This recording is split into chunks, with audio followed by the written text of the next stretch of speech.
Hello दोस्तों, स्वागत है आप सभी लोगों का फिर से आपके अपने चैनल राइजिंग स्टार क्लासेस पर। तो दोस्तों, आज की इस वीडियो में हम लोग विलियन चैप्टर के बहुत ही ज्यादा इंपॉर्टेंट ऑब्जेक्टिव क्वेश्चंस को करने वाले हैं। और ये क्वेश्चंस बहुत बार पूछा जा चुका है, प्रीवियस ईयर के पेपर में भी बहुत बार पूछा जा चुका है, इसलिए वीडियो को पूरा देखिएगा। अगर आपने पहला चैप्टर कंप्लीट कर लिया है तो यहाँ से आप अपने मोस्ट इंपोर्टेंट क्वेश्चंस को भी जान सकते हैं कि कौन कौन से क्वेश्चन जो है पेपर में आते हैं और कैसे क्वेश्चंस आते हैं, क्योंकि पूरा पढ़ना जरूरी नहीं होता है, पढ़िए वही जो पेपर में आए। तो कक्षा 12 रसायन विज्ञान महत्वपूर्ण बहुविकल्पीय प्रश्न, बहुत ज्यादा इंपोर्टेंट ये क्वेश्चंस हैं। पहला क्वेश्चन है कि आसुत या शुद्ध जल की मोलरता क्या होती है। बहुत ज्यादा इंपोर्टेंट क्वेश्चन है, बहुत बार पूछा भी जा चुका है। आसुत जल या शुद्ध जल की मोलरता, तो सबसे पहले आपको मोलरता का फार्मूला पता होना चाहिए, तब जाकर के आप शुद्ध जल की मोलरता निकाल पाएंगे। ठीक है, तो मोलरता बराबर क्या होता है, मोलरता का फार्मूला होता है, ठीक है, मोलरता बराबर होता है, मैंने आपको देखिए ये सब पढ़ा दिया है, उसके बाद मैं आपको इंपोर्टेंट क्वेश्चंस करा रहा हूँ। मोलरता बराबर होता है, जिसका भी आप मोलरता निकालना चाहें उसकी मोलों की संख्या, तो हम जल की मोलरता निकाल रहे हैं, तो क्या हो जाएगा, जल के मोलों की संख्या या जल के मोल, अब बटे क्या होता है, आयतन होता है, तो बटे हो जाएगा आयतन। अब वो भी किस में होना चाहिए, आयतन लीटर में होना चाहिए। ठीक है, तो जल का आयतन कितना होता है, 1 लीटर होता है। कभी भी हम मोलरता का परिभाषा लिखते हैं तो लिखते हैं विलियन के 1 लीटर में उपस्थित, तो वहां से जल का जो आयतन होता है वह 1 लीटर ही लिया जाता है। तो यहाँ पर हमें सबसे पहले मोलों की संख्या ज्ञात करना है, और आयतन तो हमें 1 लीटर पता है। अब मोलों की संख्या भी बराबर किसके होता है, तो मोलों की संख्या जो होता है, हम जिस किसी का भी मोलों की संख्या निकालेंगे उसका भार और उसके अणु भार के अनुपात के बराबर होता है। तो जल के अगर मोलों की संख्या हम निकालना चाहेंगे तो क्या हो जाएगा, जल के जो मोलों की संख्या होगा, ठीक है, जल के मोलों या जल के मोल बराबर क्या होता है, जल का भार हो जाएगा, अब बटे क्या हो जाएगा, जल का अणु भार हो जाएगा। तो सबसे पहले हमें क्या ज्ञात करना है, मोलों की संख्या ज्ञात करना है, बटे हो जाएगा जल का अणु भार। अब जल का भार क्या होगा, अब यहां से हमको जल का भी भार निकालना पड़ेगा, तो हमें पता है भार बराबर क्या होता है, तो घनत्व गुणे आयतन होता है। ठीक है, पता है ना, ये घनत्व बराबर द्रव्यमान बटा के आयतन, तो द्रव्यमान बराबर क्या हो जाएगा, घनत्व गुणे आयतन हो जाएगा। भार या द्रव्यमान एक ही चीज है, तो यहां से अगर हम भार निकालना चाहेंगे तो बराबर हो जाएगा घनत्व इंटू क्या हो जाएगा, आयतन हो जाएगा। ठीक है, इंटू में हो जाएगा आयतन।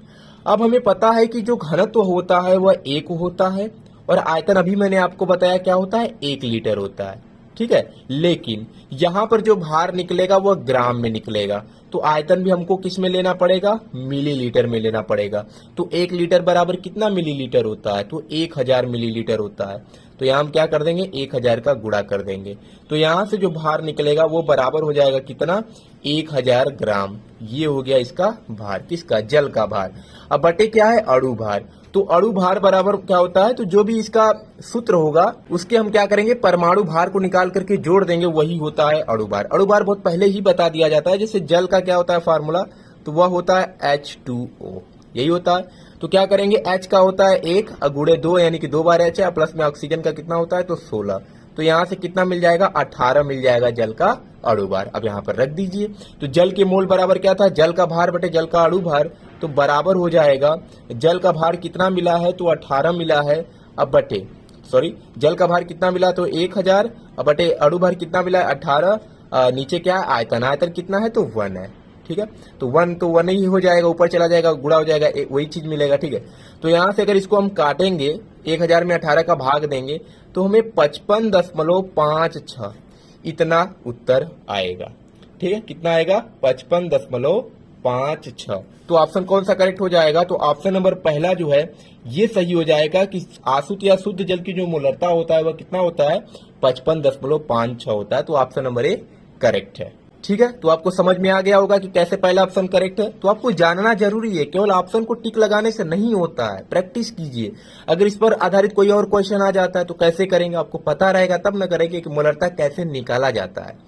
दूसरा क्वेश्चन है कि विलयन होता है। पहला ऑप्शन दिया है कि समांगी मिश्रण, दूसरा ऑप्शन है विषमांगी मिश्रण, तीसरा ऑप्शन है संगत मिश्रण, और चौथा ऑप्शन है असंगत मिश्रण। तो जो विलयन होता है वो समांगी मिश्रण होता है। कैसा मिश्रण होता है, समांगी मिश्रण। ठीक है, तीसरा क्वेश्चन है कि 0.2 एम देखिए कैपिटल एम रहेगा तो मोलरता कहलाएगा, स्मॉल एम रहेगा तो मोललता कहलाएगा। तो यहाँ पर कैपिटल एम है तो इसको क्या कहेंगे, मोलरता कहेंगे। तो 0.2 मोलरता H2SO4 विलयन की सांद्रता ग्राम प्रति लीटर में होगी। अब यहाँ पर मोल प्रति किसमें दिया, आयतन में दिया है। ठीक है, मोलरता बराबर क्या होता है, विलय के मोल बटे आयतन होता है, तो मतलब मोल प्रति आयतन। लेकिन हमें ज्ञात किसमें करना है, ग्राम प्रति लीटर में ज्ञात करना। और ये किसमें, मोल प्रति आयतन का मतलब लीटर, वही मोल प्रति लीटर में दिया, हमें ग्राम प्रति लीटर में ज्ञात करना है। तो कैसे ज्ञात करेंगे, तो यहाँ पर आपको एक फार्मूला याद रखना है। जब भी मोलरता दिया हो और हमें उसको सांद्रता ग्राम प्रति लीटर में निकालना हो तो इसका एक फार्मूला होता है। तो इसमें आपको क्या करना पड़ेगा, तो जो मोलरता दिया रहेगा, ठीक है, बस उसका क्या कर देना है, आपको गुणा कर देना है किसमें, H2SO4 या कोई भी यौगिक दिया हो उसके अणु भार में। तो सबसे पहले हमको क्या निकालना पड़ेगा, H2SO4 का अणु भार निकालना पड़ेगा। ठीक है, तो सबसे पहले निकाल लेते हैं, दूसरा क्वेश्चन है ना। तो H2SO4 का अगर हम अणु भार निकालेंगे, H2SO4 का अणु भार का मतलब वही इनके जो परमाणु भार हैं उनको लिख करके जोड़ दिया जाएगा। तो हमें पता है कि H का कितना होता है, 1 होता है, 2 हाइड्रोजन है तो 2 हो जाएगा, प्लस सल्फर का कितना होता है, 32 होता है, प्लस ऑक्सीजन का 16 और 4 ऑक्सीजन है तो 16 गुणे हो जाएगा 4। तो यहां से मिल गया 2 और प्लस हो जाएगा 32 और प्लस में हो जाएगा 64, 4 2 6, 6 2 8 हो जाएगा, 6 3 9, कितना मिल गया, तो 98 मिल गया। बस हमें क्या करना है, इस 98 में हमें जितना भी मोलरता दिया रहेगा उसका गुणा कर देना है। तो कितना दिया, 0.2 दिया है, तो क्या करेंगे, बराबर हो जाएगा 0.2 गुणे हो जाएगा 98, गुणा करेंगे तो कितना मिलेगा, 2 8 16 मिल जाएगा, 2 9 18 1 19, एक अंक पे दशमलव है तो 19.6 क्या हो जाएगा, इसका उत्तर हो जाएगा। तो ऑप्शन नंबर डी जो है इसका करेक्ट है, 19.6। ठीक है, तो कैसे निकालना है पता चल गया। मोलरता का क्या कर देना है, गुणा कर देना है उसके अणु भार में। जो कोई भी यौगिक हो, NaCl रहेगा तो उसका निकालेंगे, KCl रहेगा तो उसका निकाल करके उसमें गुणा कर देंगे। चौथा क्वेश्चन है कि हेनरी का जो नियम है वो किसे कहते हैं, इसके नियमानुसार क्या होता है। पहला ऑप्शन है कि M जो है समानुपाती P के होता है, M जो है व्युत्क्रमानुपाती होता है 1/P, या M जो है समानुपाती E क्या है, मोल प्रभाज है, विलय के मोल प्रभाज के, या M जो है समानुपाती 1 मोल प्रभाज के होता है। तो हेनरी के नियमानुसार जो होता है वो क्या होता है कि M जो होता है वह समानुपाती होता है P के, ये मैंने आपको पढ़ाया है। ठीक है, पांचवा क्वेश्चन है कि यदि 1000 ग्राम विलायक में 18 ग्राम ग्लूकोज क्या है, विलेय है, तो विलयन कहा जाएगा। अगर 1000 ग्राम विलायक में 18 ग्राम ग्लूकोज विलेय है तो विलयन कहलाएगा। अब देखिए हमें क्या निकालना है, कैसे पता करेंगे, ऑप्शन से।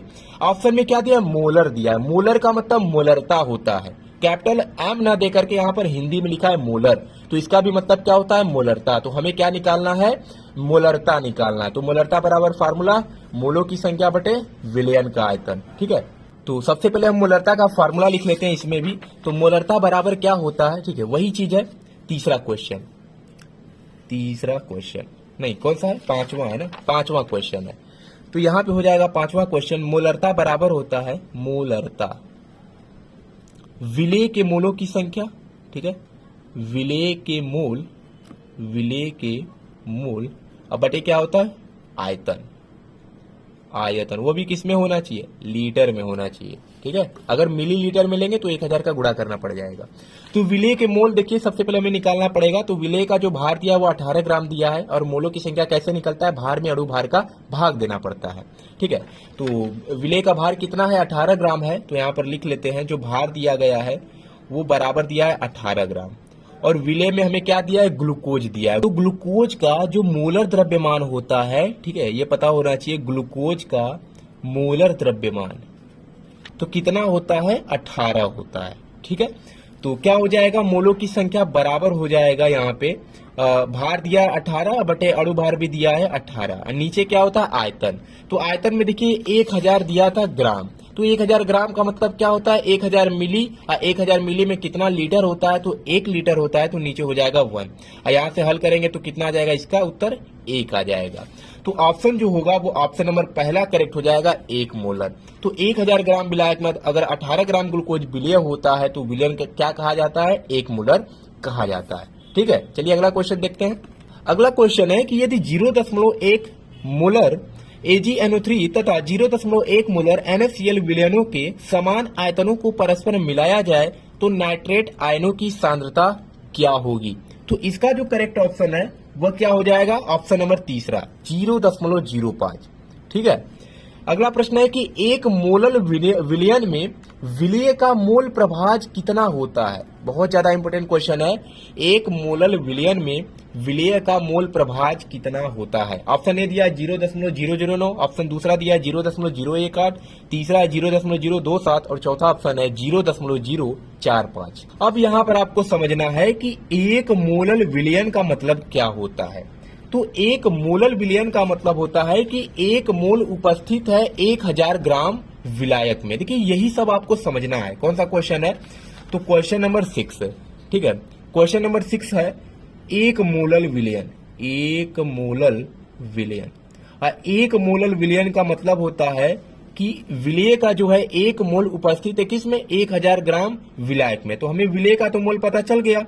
विलय का जो मोल है वह कितना है? तो 1 है। विलय का मोल मिल गया 1। हमें ज्ञात क्या करना है? तो हमें मोल प्रभाज ज्ञात करना है। मोल प्रभाज बराबर होता है विलय के मोलों की संख्या बटे कुल मोलों की संख्या, मतलब विलय प्लस विलायक के मोलों की संख्या। तो हमें विलायक के मोलों की संख्या ज्ञात करना होगा। तो 1000 ग्राम तो दिया है क्या? इसका भार, और जल का जो भार दे दिया है वह कितना दे दिया है? 1000 ग्राम। जल का जो भार दिया है वह दिया है 1000 ग्राम, और हमें पता है अणु भार कितना होता है जल का। तो जो जल का अणु भार होता है वो बराबर होता है 18। यही होता है, अभी हमने निकाला था ऊपर। तो यहां से जो मोलों की संख्या हो जाएगा वो कितना हो जाएगा? तो भार अब बटे हो जाएगा अणु भार। 1000 में जब हम 18 का भाग दिए तो ऊपर कितना मिला था? 55.56। तो यहां से अगर हम मोल प्रभाज निकालना चाहेंगे तो मोल प्रभाज बराबर हो जाएगा, मोल प्रभाज बराबर विलय के मोलों की संख्या, और विलय का मोल है 1 अब बटे कुल मोलों की संख्या, मतलब विलय के मोलों की संख्या प्लस विलायक के मोलों की संख्या। तो यहां से मिल जाएगा 1 बटे कितना हो जाएगा? 55 1 56.66। ठीक है। इसको अगर हम हल करेंगे तो यहां से जो उत्तर मिलेगा वो मिलेगा 0.017, जो कि लगभग किसके बराबर होता है? तो 0.018 के बराबर होता है। ठीक है, तो ऑप्शन नंबर जो है बी करेक्ट हो जाएगा, 0.018। सातवां प्रश्न है कि राउल्ट का नियम संबंधित है। तो राउल्ट का जो नियम है वह किससे संबंधित है? क्वथनांक से, कि हिमांक से, कि वाष्प दाब से, कि परासरण दाब से? तो जो राउल्ट का नियम है यह किससे संबंधित है? तो यह संबंधित है ऑप्शन नंबर सी, वाष्प दाब से। ठीक है, किससे संबंधित है? वाष्प दाब से, क्योंकि इसका फार्मूला ही होता है कि राउल्ट का जो नियम होता है वह वाष्प दाब का अपेक्षिक अवनमन उसके मोल प्रभाज के बराबर होता है। तो यह वाष्प दाब से संबंधित है। आठवां प्रश्न है कि रुधिर में ऑक्सीजन की कमी से होने वाला रोग है। तो इसका करेक्ट ऑप्शन हो जाएगा ऑप्शन नंबर तीसरा, एनॉक्सिया। कौन सा रोग है? तो एनॉक्सिया जो है वह रुधिर में ऑक्सीजन की कमी से हो जाता है। फिर 9 नंबर प्रश्न है कि गोताखोरों के द्वारा प्रयुक्त गैस सिलेंडर में HE यानी कि हीलियम की प्रतिशत मात्रा कितनी होती है? तो वह कितना होता है? 11.7% होता है। ठीक है, कितना होता है? 11.7% होता है। 10 नंबर प्रश्न है कि मोल भिन्नों का योग सदैव होता है केवल एक से अधिक, एक से कम या 0। तो जो मोल भिन्न होता है इसका जो योग होता है हमेशा 1 होता है। क्या होता है? केवल 1 होता है। 11 नंबर प्रश्न है कि निम्न में से कौन सा अणु संख्य गुणधर्म है?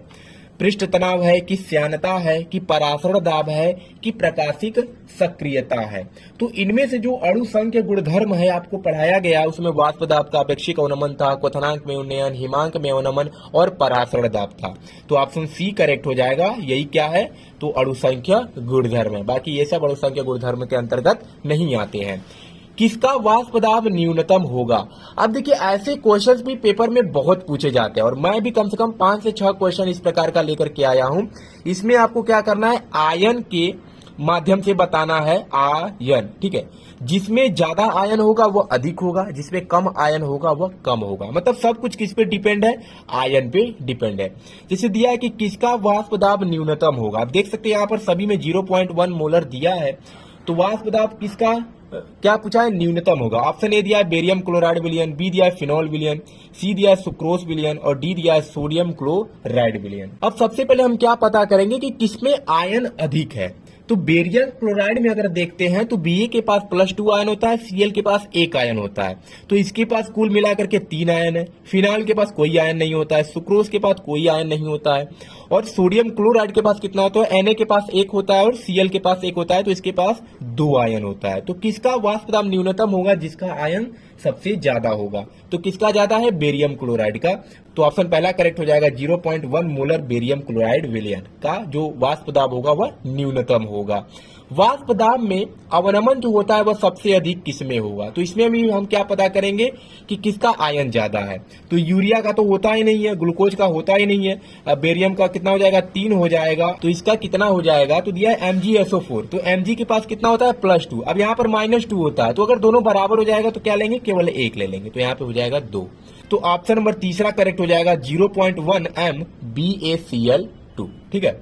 14 नंबर क्वेश्चन है कि निम्न में से क्वथनांक उन्नयन के लिए सही तथ्य क्या है। तो मैंने आपको बताया था कि क्वथनांक में जो उन्नयन होता है वो मोललता के समानुपाती होता है। तो ऑप्शन नंबर पहला करेक्ट हो जाएगा, डेल्टा टीबी जो होगा वह समानुपाती हो जाएगा स्मॉल m के।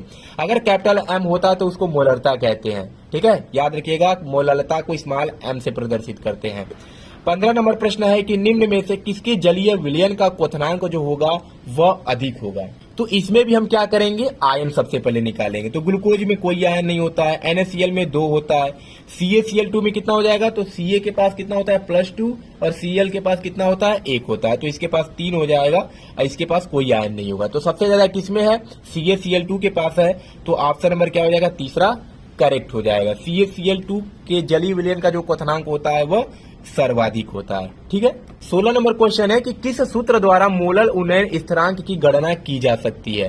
तो इसका जो फार्मूला होता है वो क्या होता है, ऑप्शन नंबर पहला हो जाएगा, स्मॉल m गुणे डेल्टा टीबी गुणे कैपिटल W बटे 1000 गुणे स्मॉल w। ये होता है केबी बराबर, याद रखिएगा फार्मूला। मैंने आपको बताया डेल्टा टीबी बराबर, और उसी में क्या होता है, केबी बराबर निकालेंगे तो पक्षांतर हो जाएगा, तो यहाँ से केबी का फार्मूला आ जाएगा। 17 नंबर प्रश्न है कि जल का मोलल उन्नयन स्थिरांक होता है। बताइए, जल का मोलल उन्नयन स्थिरांक कितना होता है, बहुत ज्यादा इंपोर्टेंट क्वेश्चन है।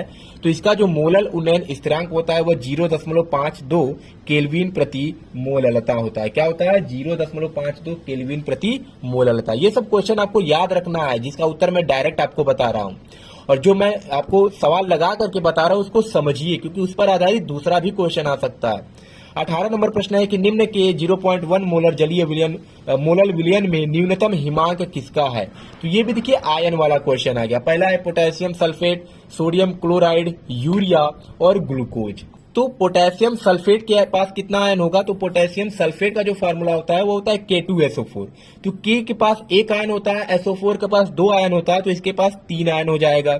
सोडियम क्लोराइड के पास 2 आयन हो जाएगा, इसके पास आयन ही नहीं होगा और इसके पास भी आयन नहीं होगा। तो इसमें कौन सा ऑप्शन करेक्ट हो जाएगा, तो पोटेशियम सल्फेट के पास सबसे ज्यादा आयन है, तो ऑप्शन नंबर ए करेक्ट हो जाएगा।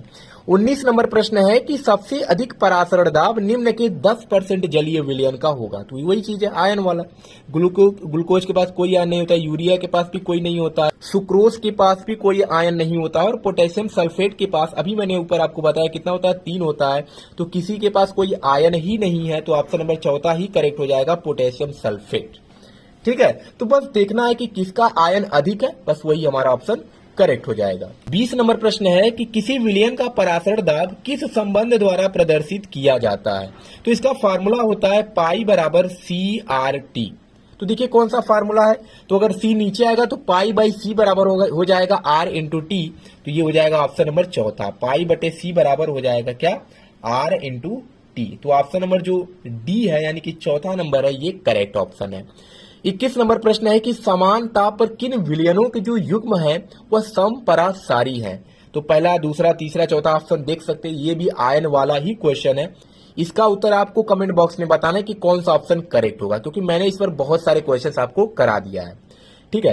22 नंबर प्रश्न है कि निम्न में से किसका परासरण दाब सबसे कम होता है। देखिए ये भी वही क्वेश्चन है, पोटेशियम क्लोराइड, स्वर्ण विलयन, मैग्नीशियम क्लोराइड या एल्यूमिनियम फॉस्फेट कहा है। तो यहाँ पर देख सकते हैं कम कहा है, अगर अधिक कहता तो वो ऑप्शन करेक्ट होता जिसके पास ज्यादा आयन होता।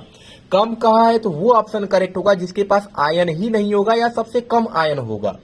तो पोटेशियम क्लोराइड के पास आयन होता है, मैग्नीशियम क्लोराइड के पास भी आयन होता है, एल्यूमिनियम फास्फेट के पास भी आयन होता है, लेकिन स्वर्ण विलयन के पास आयन नहीं होता है। इसलिए ऑप्शन नंबर दूसरा जो है ये करेक्ट हो जाएगा। ठीक है, तो अगर अधिक कहता है, अगर अधिक इसमें कहेगा तो देखेंगे तीनों में से सबसे ज्यादा आयन किसका है, लेकिन यहाँ पर कम कहा है तो सबसे कम वाला आयन वाला देखेंगे तो स्वर्ण विलयन के पास कोई आयन ही नहीं होता है।